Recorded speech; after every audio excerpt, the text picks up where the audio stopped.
had a question for me, and your question for me is like, what is the elevator pitch of the system? And when people typically ask me like what I do or what does Assistant Lead do, I typically say we serve SMBs, like typically like small to medium sized businesses. We don't serve larger enterprise or massive corporations. Typically businesses that are like 100, and fewer, but like honestly, mainly from like 0 to 50. But essentially, like we help SMBs outsource and offshore to places like the Philippines and Latin America, primarily for admin, operations, marketing, customer support positions. And like the way we do that is like we're very tailored to the client, meaning like you've seen, obviously, like client comes and says, hey, I'm looking for an executive assistant. We like to understand kind of what that entails, like what the job role is, the responsibilities, the requirements, any specific criteria. We'll craft the job description for them so that we take that off their plate, and then like we go headhunt specifically for the client. It's not like we just say, you got to pick from this pool of people and like good luck. We go, all right, cool. Like now that we got the JD, now that we're like rocking and rolling with that, like we'll go find you specific candidates for this position, and like essentially you'll interview them. Obviously we facilitate that. You pick whoever you think is the best hire. We help you onboard, and then you work with them directly. So like typically like the one liner, I'm like, we help SMBs outsource and offshore to places like the Philippines and Latin America for admin, operations, marketing, customer support type of roles. And I just keep it clean like that because like obviously you've seen like I can explain it for a long time, but like a lot of times people like consider us as like, oh, are you like a virtual assistant company? And like I don't like the term virtual assistant because when I think virtual assistant, I think like generalist. Yeah. Like the kitchen sink, admin, operations, marketing, customer support, dev, like all this different shit, like all in just one. And like what I like to say, like we focus on 4 different categories of your business, and we are very role specific. Like like you've seen like what have you seen on calls like typically? So it depends, and it reminds me of the square peg round hole situation where, or just that blanket, and you can almost identify this from a mile away, where when a business owner is going to come in and they know what they need, and they know that if there are multiple needs within the company, right away whether or not they're going to want the kitchen sink. And definitely.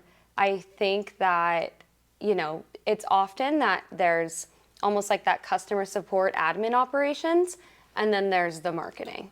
And that's what I've seen. And then if we're going into real estate, there's the transaction coordination and or financial roles, that kind of support. But yeah, it's most commonly those 2. But another thing that I've seen is someone going, hey, I need a social media strategist who's really good at bookkeeping, who's also really good at making cold calls. And no, kitchen sink. Yeah. So one thing this actually prompted in my mind when you were explaining that is in your talent pool. When I mentioned the term talent pool, they're like, well, how many people are in there? And of course I'm on Airtable and I'm scrolling down and I'm like, wow, there are so many amazing, individuals in here, and they're from all over and they do all these things. And, not just to tell the client this, but I'm thinking in my head, I would love to be able to just tell the client initially, like, this is our talent pool. We have this many individuals, and these are the stats based on what they're experts in, the amount of volume they've brought in for business owners collectively, and like that's what we can give you. Like this is your access right here. And that would be really cool. Yeah, I mean, we have the resources, right? Like, I mean, like of course we've over years like gotten tens of thousands of candidates that have come in, and like obviously most of them are not the right fit, but then like the candidates that are the right fit for the client, not always does a client choose all 3, right? Like they typically choose 1, maybe 2, then there's like that third person that's still a great fit, but like not maybe the right culture fit or personality fit for the client, but like another requirement could come in and it could be a fit. And like what I typically, obviously there's like role specifics, but then there's obviously like industry specific. And then there's like just different founders, execs, decision makers are like, they typically like have it in their mind of like what they want, but like unless they see it in front of them, like they have no idea. Yeah. And like I think that's why like obviously we do video resumes, is because like we can show like a resume and we can give an overview, but they're like, I still don't understand what this person, like how they can provide value. Yeah. But then like when you click on play video resume and someone's like, oh, like great communication skills, wow, like mid to senior level type of people, like they seem like they'd be a perfect fit for this role, and they go, they get more excited to interview these people. And then when they interview, like you were in a really good interview session earlier, then they start asking like more specific questions, and like how does this person provide value, and like the candidate starts like 1, 2, 3 on how I can provide value to you, and then they get like really excited, and then that's typically how they make their decision. Well, and that's, I think, my biggest key takeaway from day one at Assistant Lead to now is, and I always think about it in my head, is soft skills, soft skills, soft skills. Oh yeah, definitely. It's all soft skills, and it's funny that, you know, once you bring in that human aspect, it's like an immediate flip where, you know, you see the hard skills, you see everything on paper, and that's great, but I think we're getting into such a new era of, and this is a whole other discussion of how people are starting to feel about college degrees and whether or not you got a college degree, even a master's, or, you know, all of that. And it's more so, did you apply yourself? Did you, you know, sign up for business development courses? Who are you as a person? What do you enjoy? How do you take initiative? What does that look like? How do you communicate? If something goes wrong, how do you process and handle that and move forward? And that's everything. Like, more than the resume. It's almost like we could not see the resume. Yeah. We want to know who you are and explain to us what you can do and the value you can bring. And that's been my biggest takeaway so far. I mean, it's how you were hired, right?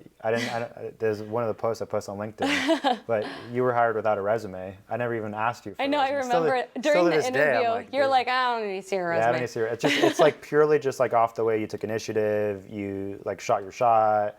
Then I was like, okay, cool, she's interested. Here's how she can provide value. We got on a call. I'm like, oh, great. Like, we communicated really well, got along, moved you to the team. The team was like, oh, yeah, she's great. And then, like, you just got hired. And, like, I think that also happens a lot. Like, you kind of have that, like, that first one is a kind of like a feeling. Like, you know, do I feel like this person's going to be, like, a right culture, personality fit for the team?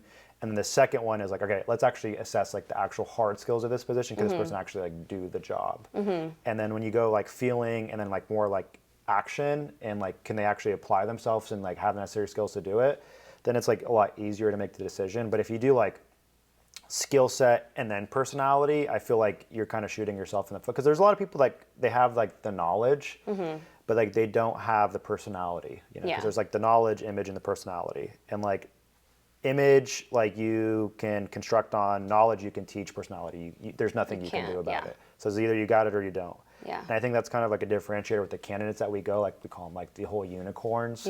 Is like, yes, we want to make sure that they can do the job. It's not the only question we're asking. We actually like want to understand like the whole overview of the person and like understand like both their personal, you know, their personal desires, like what they do, what they like to do personally, like their professional, what they like, what motivates them, understand like their whole profile. And then we go, hey, how does this client sound to you? Not like, you know, not just saying, hey, you got to work for this client. Like, how does this client sound to you? Oh yeah, I would love to do a job like that. And perfect. That presents like really good candidates for our clients.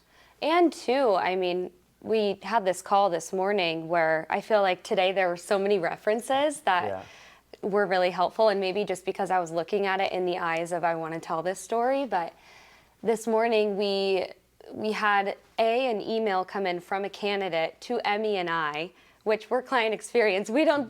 That's totally not our lane, but this talent is, you know, he's shooting his shot and he's consistently emailing us saying, hey, I would love to be considered for this role. I know I didn't get that last role, but I will never fail you. And just really going above and beyond. And that to me speaks volumes, because I think when this talent, you know, these individuals are so eager and they've interviewed for roles and maybe that role wasn't for them or for the client, that it just wasn't a match, wasn't aligned for whatever reason. It just goes to show that you have this incredible, you know, runner-up and this incredible talent that originally got hired, right? You have this runner-up that's in the talent pool, and future clients, and future prospects are coming to you asking you, well, why didn't they get hired? And it's crazy to just say like, and realize this process is so unique and custom tailored. And just because they weren't hired originally doesn't mean that they're not incredible. Definitely. And they're actually in our inbox messaging us over and over, taking the initiative. And it's almost a selling point too for the client. And it's awesome to just be able to almost hype them up even more to the client. So in terms of client experience, that's been so fun to like build those relationships too. And I was gonna say, and then talking about client experience, which like I think when starting Assistantly and like really understanding like what we needed in Assistantly and like what is like a differentiator, because there's like so many types of businesses like us. There's like the outsourced, the offshore, the VA companies.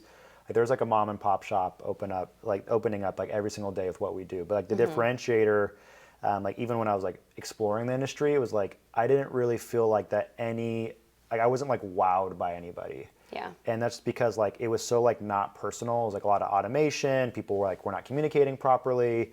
And like for me, when I was looking at client experience, I was like, we have like the processes, like we have systems, we can find really good caliber of candidates, but like our client experience is like lacking. There's like not enough attention to detail. And I remember like obviously the first hire was Emmy in client experience. The second hire was you.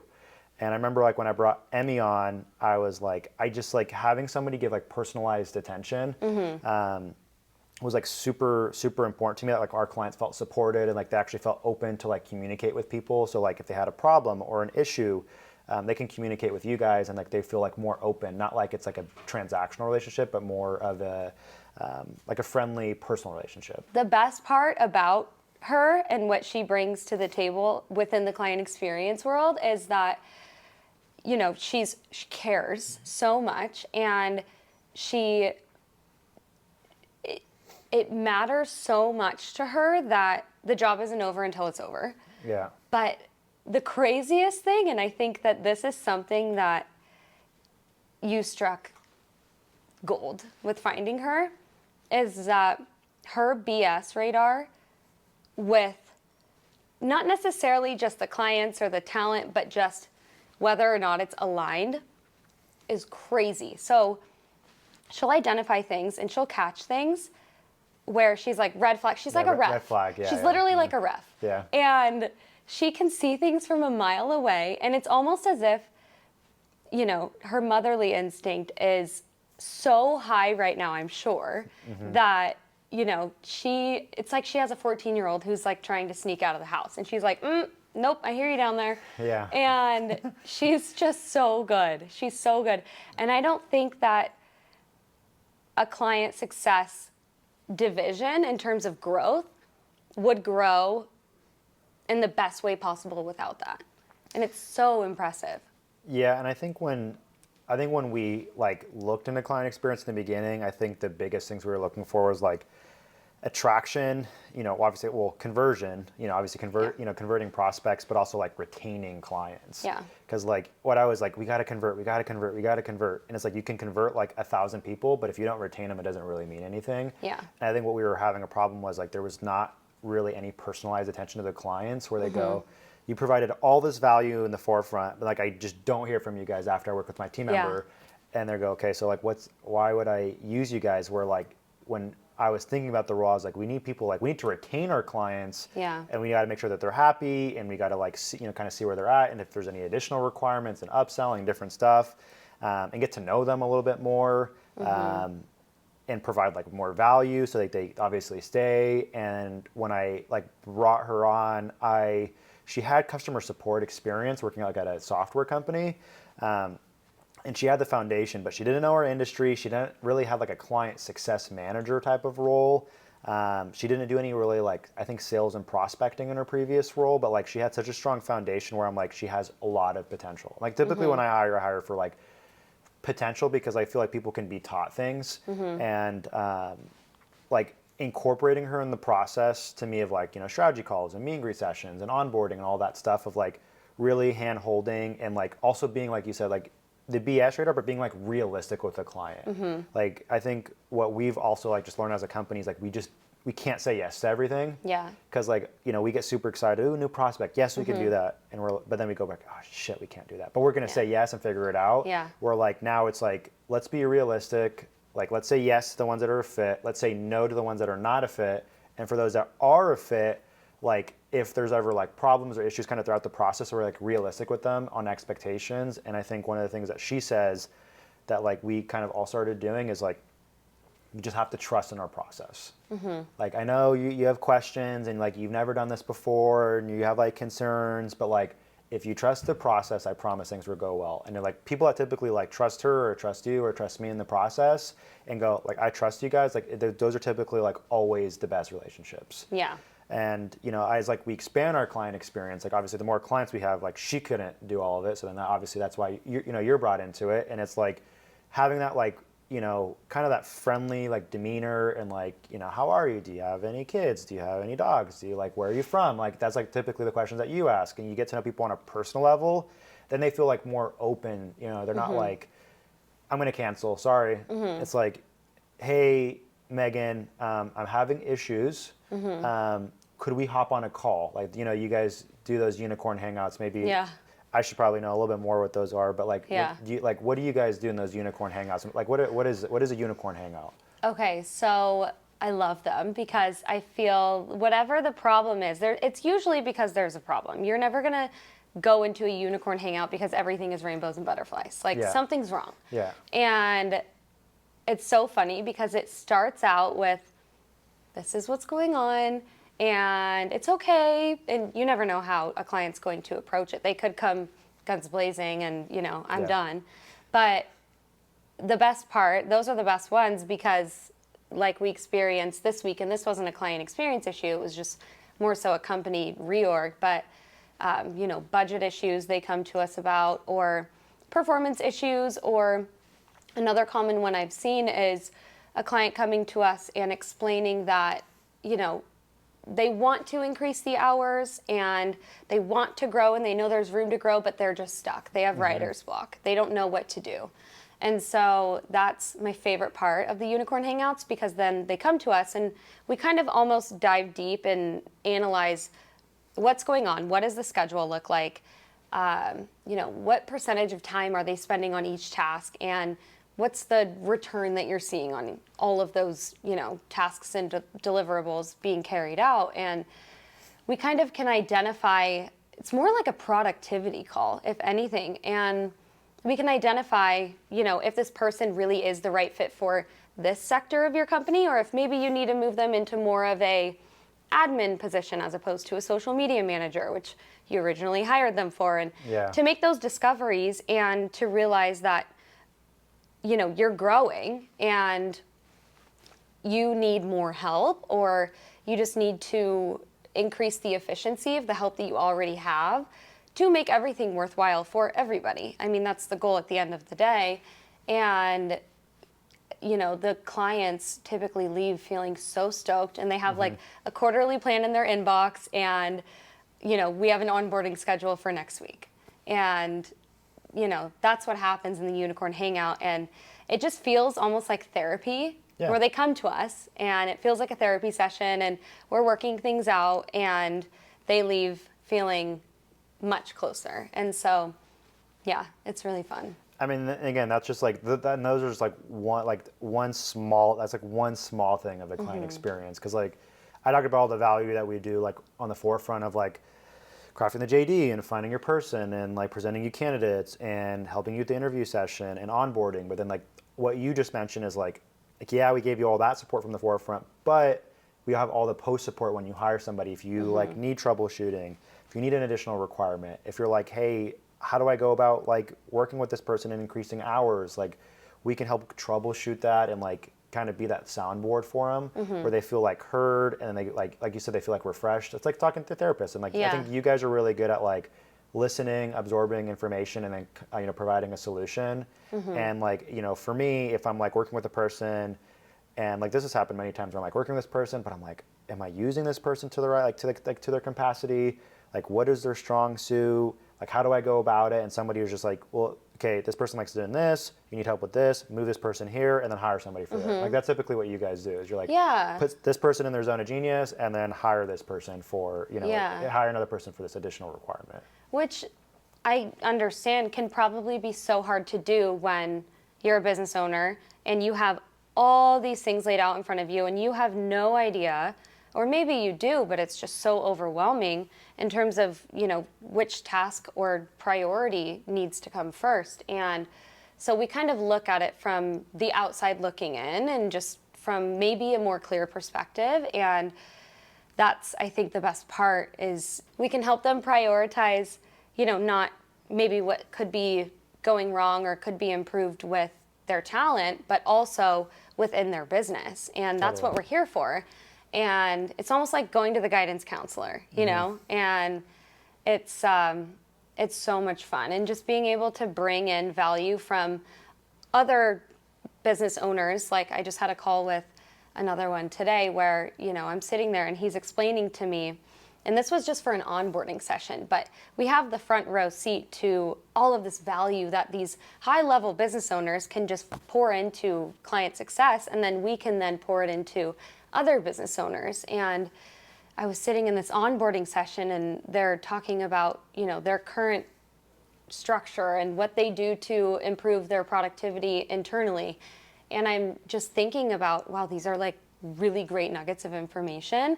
I'm going to go tell the next client on the next call all of these, cool ideas. Yeah. And it's just so cool to be able to like collaborate and share and all of it. It's really cool. Because like I always say, we're kind of like essentially fractional HR. If you think about it, like when companies come to us, we're like, we're not like their full-time HR person, but like a lot of these companies don't have like HR, and like they either have their ops person hiring or their CMO hiring. Like they don't have an HR person, so they go, okay, Cicely, you do all the HR, payroll, benefits, hiring, all that kind of stuff. We want you to come in, we want you to fill this position, and then we want you to manage the relationship.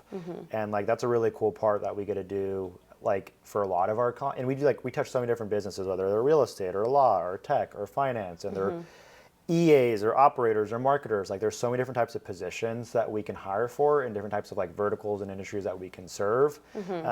That's like cool that like a lot of these companies and like higher level execs, because we're like kind of in their boardroom of like understanding like what they need in their business, and like a lot of it's like kind of or like more confidential, and like we are talking to like CEOs and directors on like what they need in their business, or like we're consulting them, and then like we take what they need, we go do it, and then we just kind of support them along the way. It's like it's cool. Like I mean, and then we also like the massive benefit is then we provide opportunity. So like then we provide opportunity to like the talent side. Yeah. And like you've seen talent, whether they're like Colombia or Brazil or Argentina or Philippines, and like, that's also really cool is to see the caliber of talent. Yeah. The thought process, which I'm sure you had when you started Assistantly, was, I'm helping these, populations of people, which, I mean, seeing the talent pool and where they're from and, empowering populations in other countries that, these are great opportunities. And so to connect the dots between those two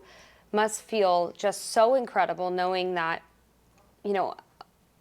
from a large perspective, as things grow, that this is something that could potentially change economies and just people overall, and providing those opportunities to communities where these parents are able to work from home and send their kids to the better schools and raise kids in better living situations. And then as that evolves and as that grows, it's almost like humanity is being healed in a way. And yeah, it's cool. It's so cool to think about.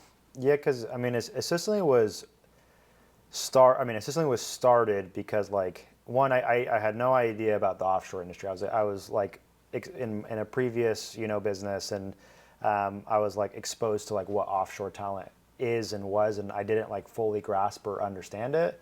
And somebody was like trying to say, oh well, it's like a product made in China, and I was trying to like fully grasp what that meant. Like, what do you mean? He's like, well, you know how like people go to China for products that are cheaper, and I'm like, well, that doesn't sound right when it talked about offshore. So I got exposed to somebody in the Philippines, and I was like shocked. I was like, like the skill set, the personality, the communication skills, and then obviously I learned about the affordability factor, and like there were so many different components on offshore talent that I was like can be such a a great thing that a lot of businesses can incorporate, whether it's real estate or law or finance or tech, that I was like super interested in.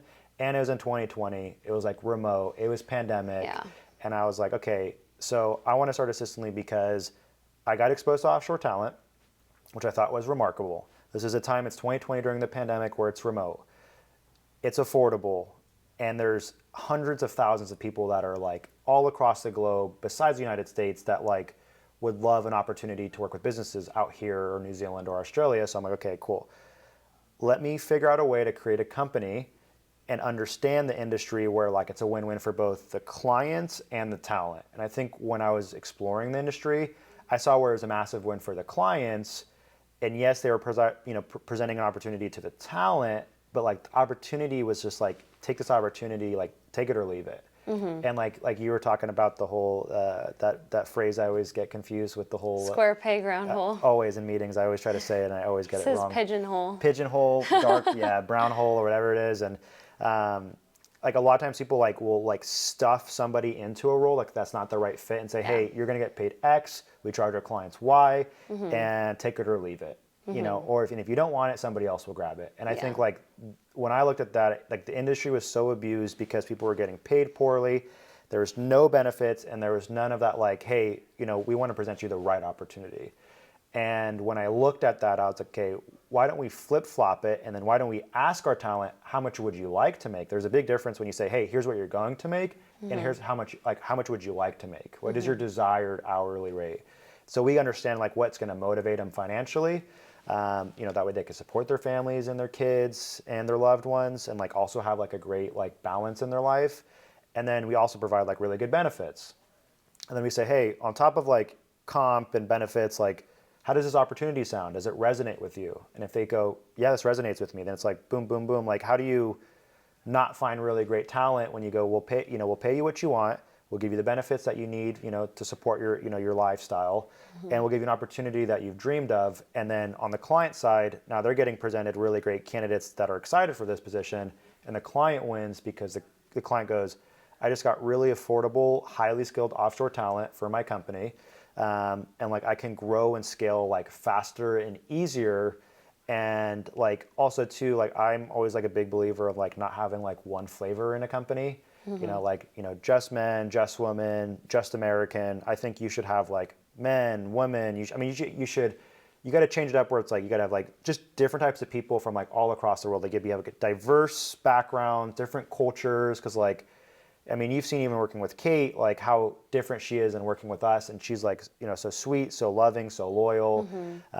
Ace at communications there, so friendly, and it's like so refreshing dealing with people from like different cultures and different backgrounds, and kind of just understanding like who they are, and then like kind of just like merging all those things together, and like that's how you create a really good team. And like that's how you also like scale globally, is like you have different people from different backgrounds, and we serve different clients from all across the world, whether it's New Zealand, Australia, United States. Like I think that's like a big passion, and like kind of like our whole like when it comes to our mission and values is like we wanted, it's not just like, hey client, we're going to give you cheap talent and like you win, like, and that's like a mistake a lot of these companies make. They focus so much on like the cost and the affordability, because like we're not the cheapest, we're not the most expensive, but we work within a budget for the client, and we work within a budget, and we work within a budget for obviously the talent, and like that's typically how we pair them up. Obviously there's different factors, but like it's cool to see like what you were kind of saying, like the impact. It's like there's like massive impact on both sides, and like I think that's like how we could like level up a lot faster. So yeah, which I believe has such a high, it directly affects the retention rate. Definitely. Right? Like you're supporting, well, not necessarily you. It's not like you're supporting somebody else in another country, because the value that they're bringing into your business is so impactful, but you're giving that opportunity to someone who is now feeding their family and creating incredible opportunities for their children. And, like I said, sending their kids to the better schools and buying the first car in their family and, creating these wonderful opportunities for them, which they wouldn't have at, down work or, wherever, right? And I think that you're not going to have a sustainable outcome in, constantly paying, unless you're just making $20 billion a year, employing, and paying those U.S. salaries, right? If you're a small business, that's not an option. Yeah, it's tough. And it's tough. And so that's not sustainable. But then you go to, like I said, down work where, people say they find talent there and then they come back with their tail under their legs like, hey, I'm back. Yeah. And that's not sustainable either, because why did you even spend that money in the first place?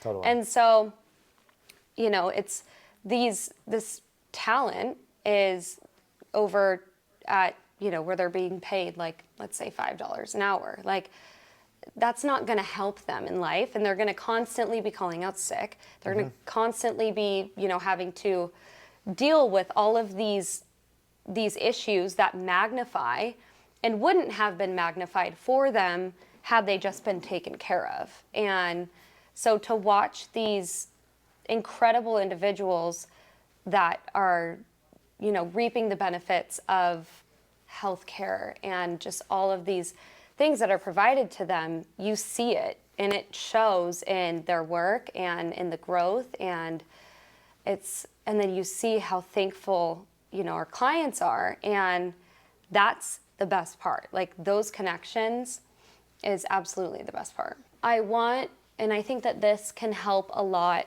when it comes to the business coaches and like that partnership path, is for maybe all of the people that haven't yet understood that they need to gain a level of self-awareness for themselves and how they run their company. And nothing grows or thrives in an environment of micromanaging. The whole idea of micromanaging is not just for the talent, but also for the client themselves. And this isn't to, bash them or make them say, hey, you're doing this wrong, like you're a shitty business owner.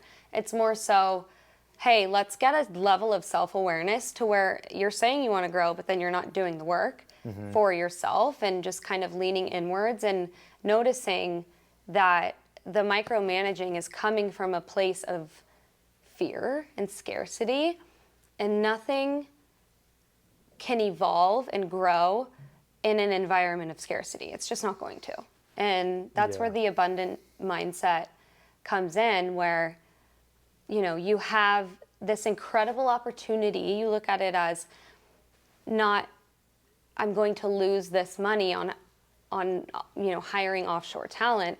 I'm gaining, and I'm so thankful and blessed to have this opportunity to hire offshore talent to come into my business, because this is what I'm going to gain. And I think that once that mindset shift occurs, that's when the micromanaging is gone and everyone is happy. And yeah, that's all you want somebody strategic, right? Like when you bring somebody on, of course you want them to do like the necessary, the necessary role responsibilities, check all that, off the plate, make sure that they actually like do the job. But you also want somebody to be like poking holes through your stuff, because like if they poke holes through your stuff, they can automatically make like, there's small wins that can be captured and improvements that can be made like almost immediately. And even like when it was like really hiring anybody, right? Like I typically like people to go through our process and understand like what we do, so they can like poke holes through it. And like I like when people poke holes through like whether it's our systems and processes or our client systems and processes or like what they do, because like that's how like they provide immediate value, and like they're being strategic, they're bringing on strategy, they have a vision. And then the cool part is like, yes, you get like a strategic thinker, but then you also get an executor. Because like I typically think like CEOs, founders, high level execs should be like strictly vision and like yes, strategy, but like what they typically lack on is execution. And like as you probably see people go, I want to go to here and I want to have more time here. And like, they have all these different ideas and they're like, okay, cool. Like, but like, who's going to execute those ideas? And like, when you hire somebody, like you want them to like partake in that strategy and vision and like, hey, Kate, what do you think of this? Or like anything that you would do differently here, instead of just being like, do it this way and do it this way only. Because like, that's where you lose value. Because if you just want like a task doer, like, yeah, we can hire task doers, but like what you really want is like, yes, a task doer, but also a strategic thinker to like essentially like audit, consult, strategize with you, and then like be like, all right, cool, Megan, this is what you want. I got it. I'm on it. And like, that's typically like, I like when people like own their stuff. Cause like if I'm micromanaging, then that takes more time out of my day. And like, now I'm a babysitter and like, no one wants to be a babysitter. No one wants to micromanage and like go see what they're doing on every second of the day. Cause like that takes away from your own productivity and creativity. And when I'm not micromanaging, then I'm like, okay, also people like feel like, okay, he trusts me to do this. He like, you know, thinks I could just completely own this. I own it. I got it. Like, if I need you, I'll let you know. And like, that's pretty much it. So like kind of stepping away from like the whole micromanaging thing. Like I hate when people micromanage because they're like nitpicking on like this typo and this time and like, what did you do here? And then it's like, then it makes it like super unpleasant for both sides. Or if I just say, hey, Megan, here's what I'm thinking. What do you think of this? You go, yeah, this seems great. You go do it. Then I'm like, then you just report back and you go, hey, here's what I got from this. And like, here's what I would do about it. I'm like, cool. Like, you just go do whatever you want to do. And then like, that's pretty much it. Like, you got to give your people autonomy to be also creative, because like, if you like limit their creativity, there's so many like brilliant minds at Assistantly, like, especially with our like leadership team, where like when we like combine ourselves in a room, there's like ideas just flying. The best. And I'm like, I typically will like raise a topic, but like I'm just more listening on what you guys say. Then like after everybody shares their thoughts, then we'll kind of like pinpoint it and like make it a little bit more detailed and confined. But it's cool like when you give your people like, and actually like say, it doesn't matter if it's US or offshore, like give them like capability to be like, sit in the meeting and be like, hey, anything that you'd want to add. And then like, once you give somebody like, oh, like he actually values my opinion and he wants to hear what I could bring to the table, this is my time to shine, people are going to do it. But if you just have them like sit in the corner like, or sit on the bench, like how are they possibly going to get experience and like want to partake in that type of, you know, environment?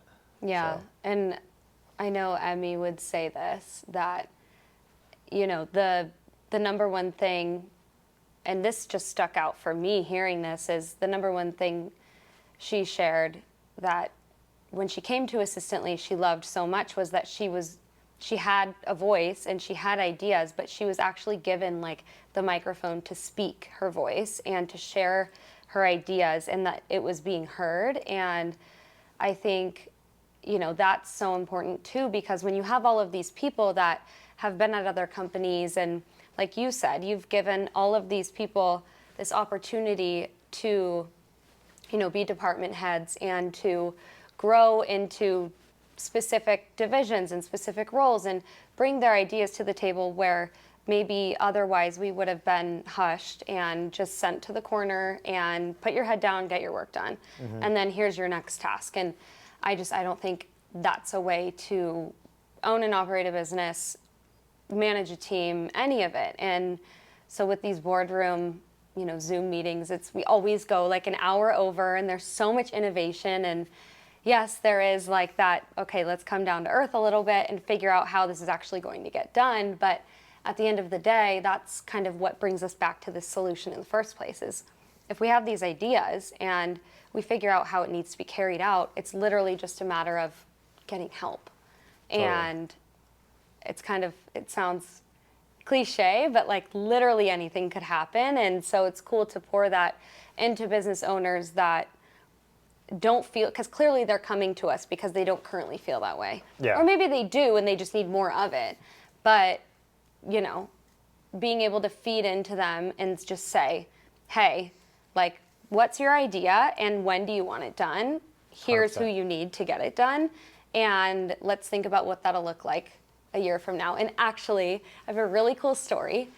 So every New Year's Eve, I write a letter to myself and I put it in an envelope and I say, okay, you're opening this up on New Year's Eve next year. And this is the first year I opened it too early because I knew everything had been crossed Oh, off. that's cool. And now I need to create new Yeah, another one. checklists. Yeah. Yeah. So my thing was, I should have brought it with me. Yeah, I'll that'd send be a cool. photo. Yeah, that'd be cool. But it was essentially, because like holiday season can be kind of hard for people, and you're stressed, and you just spend all this money on Christmas gifts, and your house is a mess, and your Christmas tree's still up, and you're not feeling great. And so that's how I felt this past Christmas. And so I'm writing down this list of, okay, this is what next year is going to be like for you. No ifs, ands, or buts. Like, this is what's going to happen for you, and you're going to make it happen, and you're not going to sleep until you do. And of course I got sleep, but Yeah. my Oura ring's telling me otherwise. And so it said, you're going to find a kick-ass job. You're going to move back to where you want to live, and you're going to be really happy. And I knew, and I think there were like 2 other things, but I knew that was the core. And I was just packing this past weekend, and I saw the letter, and I was like, oh, I'm opening this. Like, I'm not going to wait, because now I need new goals. And that, I sure enough read it, and I'm like packing my boxes, and I'm working persistently and can't stop smiling. And it's just so cool, and I want that story to be a testament to business owners. Like, treat every day like it's New Year's Eve, literally. And I think that's the way, to go about it, is you don't have to wait until New Year's Eve for it to be massive growth to happen. And so, yeah, I need to write my new letter. No, I mean, it kind of reminds us of the win of the week that we do. Like, that's like a year, like you're trying to get like these wins to accomplish, but then like I know like you post every week, like there's like a small win you post like every week, whether you took your son to Disneyland, or you're moving into a new place, or you went to Mexico, and like those are like different small wins that you're like, I went on vacation, I wasn't stressed out. Like, I went to Disneyland, I haven't been able to go for a couple years. And like, I think that like every company should do a win of the week with like their entire team. Doesn't matter how high or how low you are. And typically like the win of the week is to sell. I mean, like what we always say, everybody share your win of the week, whether it's professional, personal, big, small. It could be any of those, and like attach a bonus is to attach a photo to it. And like, it's really cool to see like all our teams, like, just made it home with my family after a year, and like went on the lake for the first time and set up the nursery, and like got the keys to my new place. And it's like, and we all kind of like, we're all like kind of engaging with it. And it's like people from here, people in the Philippines, people from Colombia that are like, I took my cooking class finally with my friends. And it's like, that is also like the culture that like people typically like people should want to derive, is like not just being like, all right, everybody work, and then we'll do a weekly meeting, and then like that's it. It's like, I think a lot of people look forward to the win of the week, because like I have my photo ready, I have like a lot of cool things like both professional and personal that I accomplished, and like we get to like kind of keep track with like everybody's personal lives, and like it's fun, it's engaging, and like we get to celebrate each other, and like that's like super. I mean, we're not even we're only a couple months in the year, and you already like knocked a lot of those things in, which is like really, really sweet. So then you're like, okay, what is my next thing to do? Anyways, no, I thought that's a really cool story. So. Yeah, I'm so excited. Yeah, I love it.